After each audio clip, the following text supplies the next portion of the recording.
Na ką, jūs spaudite širdelę, mes keičiame kazaną. Sveiko aliejaus. 3 svogūnai.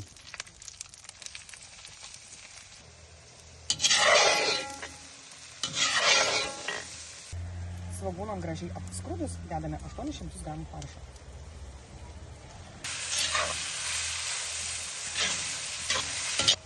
Truputį pakepus faršui dedame 3 morkas.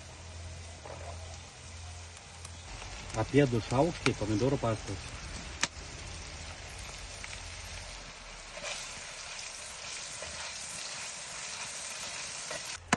Pilame litrą sultinio.